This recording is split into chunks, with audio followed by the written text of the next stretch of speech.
I'm going to sing the very first time I sung it was at Cypress Creek Cafe during a songwriters night, and Kathy and Snake and family came to support me on. And actually I just written the song and I had the papers I was looking at, my keep notes. When I got done I sat down and Kathy leaned over and said, I really love that song. You know, you got to play it every time. So anytime I had a show she always said, are you going to play my song I like? And so I would do it, and she got a kick out of it, and she really liked it. And so, yes, I can start. So this is for Kathy, and Kathy, I played it and sung it for you for the last several weeks. But you're probably tired of it now.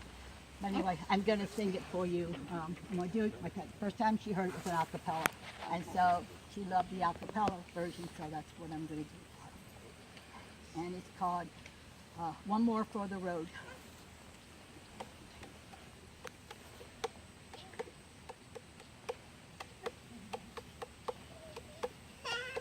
Going about my business, just another day, bothered by it so, I like it that way. Found a piece of heaven between Austin, San Antonio, driving down Fisher Store Road, making my way home. Rolling down the windows, my worries float away, singing with the radio as it plays. One more for the road. White hair and wrinkled, sitting in the swing, guitar at my side, my tears are hard to hide.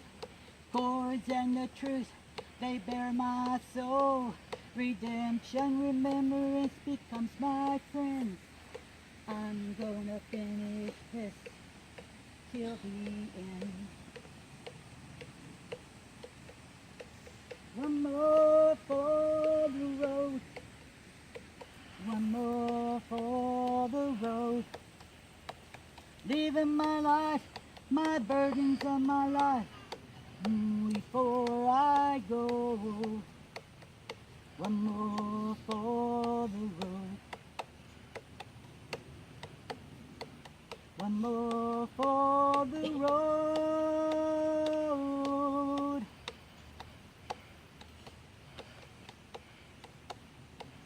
Got a little time for one more cup, for time catches up before I have to go, before I leave behind my burdens and load.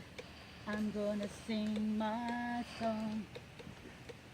One more for the road. One more for the road. One more for the road. Leaving behind life's burdens and load. Gonna sing my song before I go. One more for the road. One more for the road. One more for the road. One more for the road.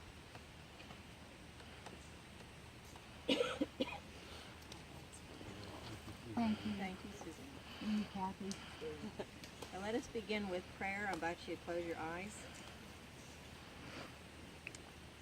O Christ Spirit that dwells within each of us, we call upon you in this moment to help us to know that you are here with us as we celebrate the life of Kathleen and Hudson. We rejoice in the fact that we know that she stands with you, embraced in your love, and she is here to bear witness to the celebration of her life and the love that we hold for her. We give thanks that you're here for the family and friends that grieve her in the days to come, knowing you are there to touch their hearts, their minds, and their souls with your deep peace and love, so that they know that they are your beloved also, and you are there to take care of them through their grief. We pray this in the name and through the power of Jesus Christ. Amen. Amen. Amen. And the family scripture reading that they chose for today is John 14:27 and 28. Peace I leave with you, peace I give to you. I do not give you as the world gives to you. Do not let your hearts be troubled, and do not let them be afraid. You heard me say to you, I'm going away, and I'm coming to you. If you love me, you will rejoice that I'm going to the Father, because the Father is greater than I. And the family would like to welcome you today and give thanks that you're here to share their celebration with them. The things that we would like you to know about Kathy and remember about her and to honor her for them is that her soul was such a beautiful soul. And she was survived by her husband, David Wayne Davis,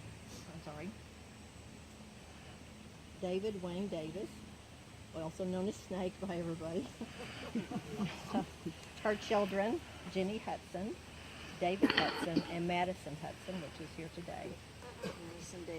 Madison Davis. And the grandchildren, Mila Hudson, Augusta Roach, and Daniel Davis. Her sister, Marcy McGregor, and Laurel Watson are here today. Her sister-in-law, Debbie Davis, and her family that was unable to attend is her siblings Scott, Dale, Jeff, Eric, Greg, Carrie. Her mother is Lois DeHart, her stepfather, Joe DeHart, and her deceased father, John Mitchell. Kathy was known and loved by her family, and she was born on June 2nd, 1957. And she made her transition on August 26th of this year. Kathy was born in Colorado, raised in her formative years in California. In her teens, she moved to Arkansas, and then she moved to Wimberley at 17 and remained throughout the rest of her life here. During that time here, she was a can-can girl in the Wild West show at Pioneer Town. Yes. She was a belly dancer and a hair braider at the Renaissance Festival. She was a scout leader for both her children, both male and female scout leader. And she played many roles during her lifetime. She went where she was needed, and during that time she wandered through life collecting snow globes, teapots, earrings, and anything that was shiny. You would often hear her say, "Oh, brother," but she just didn't let the small stuff bother her. Her family would tell you that she put her kids first. She made sure that they had opportunities to travel, even overseas. She encouraged them to develop their talents and discover who they were through school activities. Her sister describes Kathy as crazy, fun-loving, free spirit, stuck in the 70s type hippie. She loved everyone unconditionally. There was no other person like her. She would do anything for anyone, but would rarely accept help herself. Kathy had a million friends and kept a lot of them for a lifetime. Her friends shared with me that they think that she was probably the best listener there ever was. And Susan, right before the service, said that she could tell a story a million times to Kathy and she would still listen. Very rare. That is very rare in somebody that's true. Okay, at this time we will do testimonials, and we'll start with the family. Marcy wanted to tell a story about her. Would you like to tell that story? This is not the reading of the contract. No, this is the story that you told me last. Yeah. Right? Yeah. New York. About 5 years ago, my sisters and cousins and mom all took a trip to New York. And Kathy brother. was so excited to come. And when we got there, she wore this fur jacket that was like down to her ankles, and it had fur falling off of it. And it was multiple colors, and she was just as happy as a lark that she could wear that in New York and strut around. It was real fur. Yeah, and we did. We strut around. So that's what I wanted to say. She looked like she was the lady in Home Alone, the Home Alone 2. The homeless woman? With the pigeons? With the pigeons, yep, that was her. We thought one was going to land on her head. Addison, did you still want to say something? Not at this time. She's a great person. Would get on my butt a lot for a lot of things that weren't my fault, but yeah, she was great. I love her. Okay, so Snake wants to share later if he's up to it. At this time, any friends that would like to stand up or come up here and share something about Kathy in remembrance of her? Come on up. 1 second. This man had his hand up. Come on Would you up. like to say something? Yeah. She's wanting to film, so please step where she can see you, please. I'm all right over here. Or? Cindy Okay, reckons I just want to correct something. Kathy was not a can-can girl. Kathy was a full-fledged gunfighter, and she killed me on a number of occasions. And she killed Snake on a number of occasions. She killed JD on a number of occasions. She killed all of us a whole bunch of times. And there's a couple of things I always remember about Kathy, and it always makes me smile, and it made me smile. I was thinking about this yesterday after I knew I was coming here. Two great moments I always remember with Kathy. Kathy and Snake were Kate's Snake Pit Barbecue. And I used to run the gunfighters, the Wimberley gun. You all remember the Wimberley gunfighters. And Kate's Snake Pit Barbecue used to cater those chuck wagon suppers that we did up on the back of 7A Ranch Resort up at the top end there. And Kathy and Snake had what could be described as an interesting relationship at that time. And I would go down there in my truck with people. We were starting about 7 o'clock at night. We had 50 people coming in, all Baptists. Giant bus full of Baptists coming in. And they were coming in at 7, so about 6:25 I'd go down there in my truck, and Kate's Snake Pit Barbecue was parked down there by Pioneer Town, and I'd go down there and we'd load all that food up in there because I'd have a big fire going up there and a chuck wagon supper, and they'd jump in and we'd cruise that food up there and put it all out there for the chuck wagon suppers. And I always had to go down there a little early because you never quite knew where Kathy and Snake were going to be in this operation at any one time. And I remember one particular time I came down there, and I came down through that back road, through the back of 7A Ranch Resort, a little dirt road, and we came out on the back where the lodges are, and that's where Kate's Snake Pit Barbecue was parked right there. And Snake is standing in the yard with his arms over his head, and Kathy's inside the barbecue, and she's throwing cast iron pans at him. And I come running out, I come down in the truck, and I'm going, well, this is different.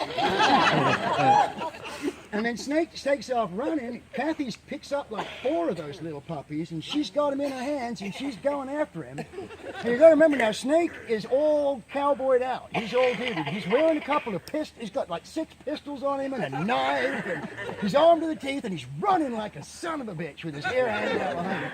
And Kathy is in a corset. And those high-heel boots that she wore, and fishnet stockings, and she's chasing him across the yard. And she's just throwing cast iron pans at him. And I came running up beside her, and I put down the passenger side window on the truck, and I said, hey, Kathy, we got people coming in at 7 at 6:25. Are you good? And she stops right there, and she goes, oh, well, brother, is what she used to say all the time. See? And she just turned around, and she goes, Snake, pick these pans up and get in the kitchen. We got food to deliver. And she just ran right back right up there, and we got in there, and up we went. And we did a whole show as usual. Pretty much like it always went. And the other great moment I always remember, Kathy, is we were doing this one sketch. We would write, stuff we started trying to be drama and sort of Clint Eastwood, and it just all falls apart because nobody cares. So you come out and you be funny stuff, and the bad guys die and the good guys win. It's a little morality tale. The kids get a lesson out of it. Everybody has fun, and we collect money. So we did this one where we were doing the hanging judge, and of course the snake was the hanging judge. And so Snake is all duded up pretty much like he is now. A little bit, he's wearing a few more firearms than he has on at the moment, although I don't know how many he's wearing right now, but he probably had a few more then. And so he's sitting there and he's got a big hat on, and we had this whole kangaroo court set up right in the middle of downtown Pioneer Town.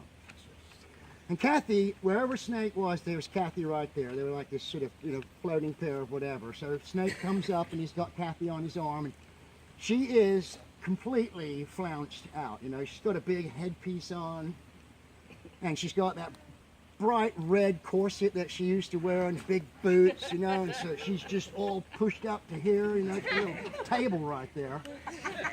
Boots or boobs? And she's boots, just right up here.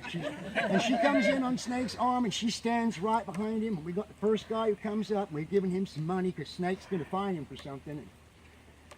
And we practiced this 100 times, so we're all ready for a line so nobody gets shot accidentally, because it's kind of dangerous. You're shooting in a very small space there, so we practiced 100 times, And Snake would give Kathy the money, and Kathy would take the money and stuff it right down her, which we thought was kind of funny. So we get there on the day, and this is the first time we've ever done this. There's like 250 people out on the streets of Pioneer Town. One of the guys comes up, and he's done something. Sheriff brings him up, and he comes up in front of Snake, and Snake, blah, blah, blah, blah, and fined $2, and the cowboy gives him his $2, and Snake takes the $2, and he hands it back to Kathy. Kathy takes those $2 and shoves it right in there and goes, cha-ching! The whole place died. I mean, just right there. We had to, do you remember the Snake? We had to stop. I was standing in the back, I was crying. I was just crying with laughter because nobody knew this was coming because she hadn't said a word. All through rehearsal, she just, quiet, Kathy. And then she just goes, cha-ching! And then the next one comes up and she goes, cha-ching! And that was it. And those are my two funnest moments with Kathy. She was a wonderful woman, and I will miss her. Thank you, David. Thank you.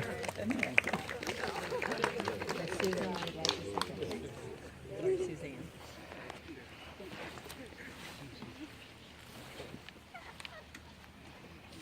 I have a story. Hold on a second, Suzanne. We'll do it. Just quick. The short time that I have known Snake and Kathy together, I could only compare them with certain famous teams. They were the Taylor and Burtons. They were the Laura and Hardy.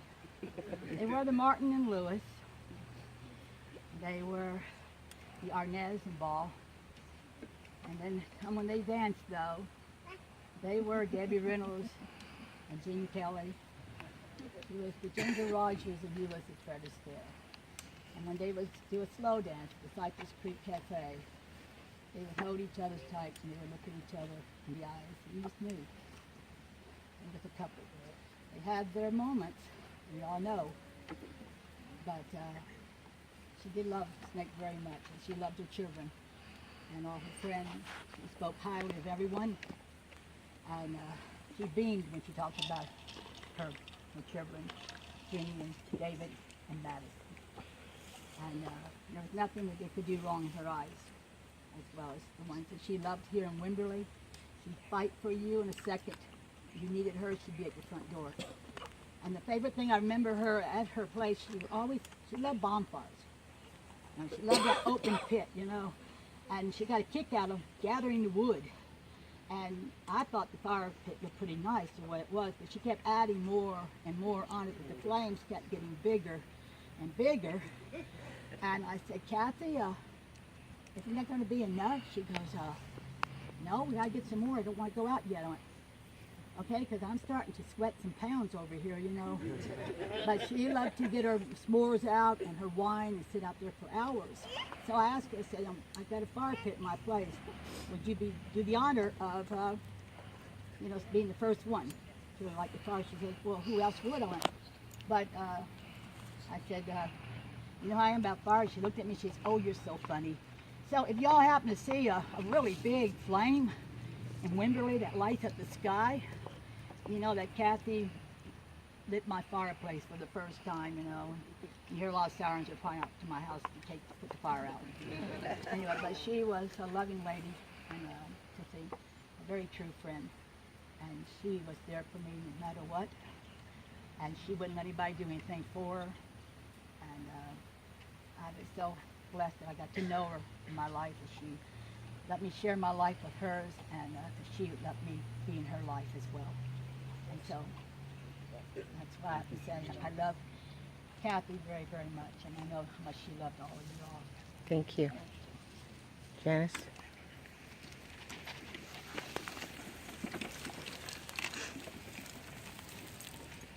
Well, as y'all all know, I've known Kathy Hudson since 1973, when she and Don lived in Lundquist trailers, if that still exists. I met her because my little brother had been hit by a truck when he was 6, and he was different than everybody else. And the reason I met her was because she befriended my little brother. He talked different, Mark did. He still does talk different, talk slow. Kathy saw all past that. She was his first friend in Wimberley. How I met her was she was yelling to Mark out the window, "Bye, Mark!" And I said, "Who's that crazy girl hanging out the window?" And he said that was Kathy Hudson. Well, it was Mitchell then. Kathy Mitchell.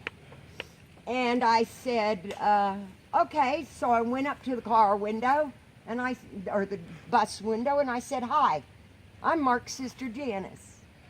And she said, "Hi, I'm Kathy Mitchell." And that's how I met Kathy. But the story I really want to tell is not that she was the most loving person, because she was. She saw way past Mark's leg braces and the fact he had a plate in his head, and he talked slower than anybody else in their senior class at Hayes High School. She saw all past that and saw this great guy, which he is. That's one story. The second story is about minnows. Kathy used to wear this pair of overall shorts. Y'all all remember them, I'm sure. And wading boots, all right? And she'd go out in the creek and catch minnows. Well, they're supposed to be for fishing. You know what she'd do? She'd release them. Ask Don, ask Snake, ask anybody. And I said, it's about 2 months ago, I said, "What are you going to go do?" She said, "Well, I'm getting ready to go catch minnows." And I said, "And then what are you going to do with them? Are you going fishing?" She goes, "No, I'm just going to let them go again." Crazy woman. But the most loving best friend I've ever had. When I got hurt, she was there. She came to Clear Lake and she stayed at the rehab hospital. When I came home, she was there. She never let me be different than anybody else in town, even though I was the only wheelchair in town. She still wouldn't let me be different. She made me go to Cypress Creek Cafe and listen to Don and them play. She made me do everything. She even made me buy these shoes. Because I had leg braces. And if I was going to have leg braces, I was going to be in style.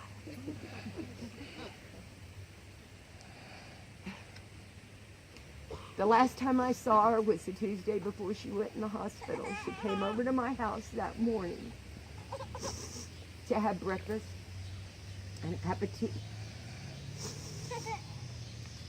I asked her how she was feeling. She said she was just tired from the trip and she was going to go home and take a nap. Well, that damn nap lasted 2 days before she went to the hospital, and then she just did fists over the last 3 weeks, you know. But this past week, she told me something. She said that Jenny and David and Madison were her biggest accomplishments in life. And she was so proud of Jenny and David and the lives they've made. And I wish they were here to hear that. She told me that Tuesday before Saturday. She told me that that day, Marcy had played gin rummy with her at the hospital and made her forget that she was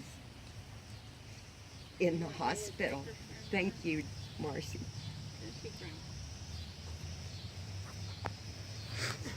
One of the last things I did for Kathy, y'all are gonna laugh, I painted her toenails red. The doctor and nurse said I could. Kathy was a bright person.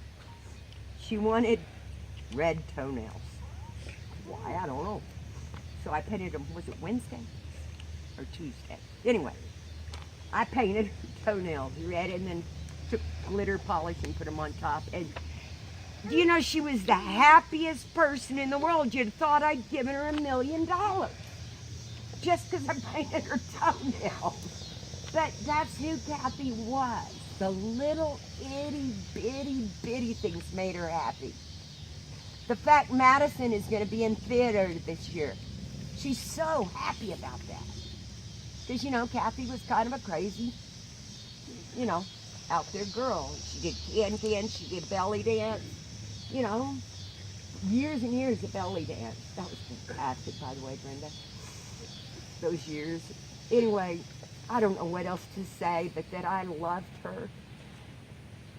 And I'm so sorry she's gone. We thank you for sharing. So that we're not all standing out in the heat any longer. If anyone else has a story to share, please come to the reception afterwards, which will be in the building over there, and share your stories at that time. As we move on in the service, some words that we would like you to contemplate is that the family that has gathered here today, we gather to celebrate, not to mourn. And this is a time in which we take an opportunity to recall a life that was filled with love and with joy. This life was a gentle life, it was a caring life, it was a giving life. And it's a life that continues even in her transition to give. We honor that life, and we ask you to think not of the loss, but of laughter, of the warmth, of the love that was shared by Kathleen when she was among us. And then to go forth and continue that loving tradition, and with the same energy and the same spirit that she shared it with. And as you recall, laughing eyes and mischievous smiles, and the radiant life that was her being, and that she shared with good humor, and that she shared with abundant passion, don't grieve for her. We ask you to return home even knowing now that she is in the sweet embrace of God. And the Great Spirit is there, and the final request that she would ask of you, we are sure, is that you go forth with warm and gentle thoughts for one another, and to know that each one of you are loved. At this time, Marcy would like to share a poem that she put together that came from accumulation of Kathy's words. It's not even really an accumulation. It's something that Snake found in the midst of her stuff when he was going through pictures and things this morning. And it really did my heart good, because a lot of Kathy's life she experienced loss, and she was always waiting for someone to come and make it better for her. And I kept on telling her, girl, you got to do it on your own. You got to stand up there and go after life and do the best you can. So this is what she wrote. After a while, you learn the subtle difference between holding a hand and chaining a soul. And you learn that love doesn't mean leaning, and that company doesn't mean security. And that you begin to learn that kisses aren't contracts and presents aren't promises. And you begin to accept your defeats with your head up high and your eyes open, with the grace of an adult, not the grief of a child. And you learn to build all your roads on today because tomorrow's ground is too uncertain for plans. After a while, you learn that even sunshine burns if you get too much. So plant your own garden and decorate your own soul instead of waiting for someone to bring you flowers. And you learn that you really are strong and that you really do have worth. And I thought that was a good message that Kathy discovered. This is a Native American poem that she would like to read. It's unauthored. I am there. Do you need me? I am there. You cannot see me, yet the light you see by, but I'm the light you see by. You cannot hear me, yet I speak through your voice. You cannot feel me, yet I am the power at work in your hands. I am at work through you. Though you do not understand my ways. I am at work, though you do not recognize my work. I am not strange visions. I am not mysteries. Only in absolute stillness beyond self can you know me as I am, but as a feeling and a faith. Yet I am there, yet I am there, yet I answer. When you need me, I am there. Even when you feel most alone, I am there. Continues. And she did see where I pointed on the page. This is actually by James Dillett Freeman, the poet laureate for the Unity Movement.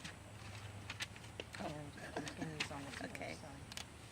Even in fears, I am there. Even in your pain, I am there. Even I am there when you pray and when you do not pray. I am in you and you are in me. Only in your mind can you feel separate from me, for only in your mind are the myths of yours and mine. Yet only with your mind can you know me and experience me. Empty your heart of empty fears. When you get yourself out of the way, I am there. You can be yourself, do nothing, but I can do it all, and I am in all. Though you may not see the good, good is there, for I am there. I am there because I have to be, because I am. Only in me does the word have meaning. Only out of me does the word take form. Only because of me does the world go forward. I am the law in which the movement of the stars and the growth of living cells founded. I am the love that is the law's fulfilling. I am your assurance. I am your peace. I am one with you. I am. Though you fail to find me, I do not fail to find you.